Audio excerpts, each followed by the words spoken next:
భారత్ మాతాకి నిన్న మధ్యాహ్నం 2:30 గంటల ప్రాంతంలో ఆలూరు రోడ్డులోని లక్ష్మమ్మ వార్సి దగ్గర ఉండేటువంటి మేకవంక ప్రాంతంలో స్థానికంగా ఉండేటువంటి రైతులు వాహిదు ఇంకప్ప తన సొంత పొలంలో పశుగ్రాసం కోసం నిల్వ చేసుకున్నటువంటి గడ్డివాము, చొప్ప, కందికి సంబంధించినటువంటి పొట్టు ఇవన్నీ కూడా ప్రమాదవశాత్తు కాలిపోయింది. దాని విలువ దాదాపు 4 లక్షల పైన ఉంటుందని ఒక అంచనా. నష్టపోయినటువంటి రైతులకు ఉండేటువంటి పశువులు ప్రస్తుతము పశుగ్రాసం లేక ఇబ్బంది పడతా ఉన్నాయి.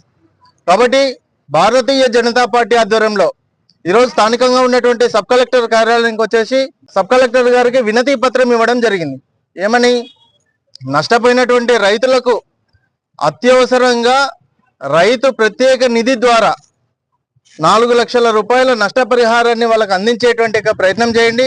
అలాగే తాత్కాలికంగా పశువులకు ఊరట కోసము కొంత పశుగ్రాసాన్ని టెంపరీగా 1 వారం 10 రోజులు బ్రతికే దానికోసం పశుగ్రాసాన్ని అందించేటువంటి ప్రయత్నం చేయండి అని సబ్ కలెక్టర్ గారికి భారతీయ జనతా పార్టీ ఆధ్వర్యంలో రిక్వెస్ట్ చేసినాము. వారు కూడా సానుకూలంగా స్పందించి ఈరోజు సాయంత్రానికి రేపటికి మనకు సమాచారాన్ని అందించి వీరికి ఎంతో కొంత సహాయం చేసేటువంటి విధంగా ప్రయత్నం చేస్తారని వారు కూడా హామీ ఇవ్వడం జరిగింది.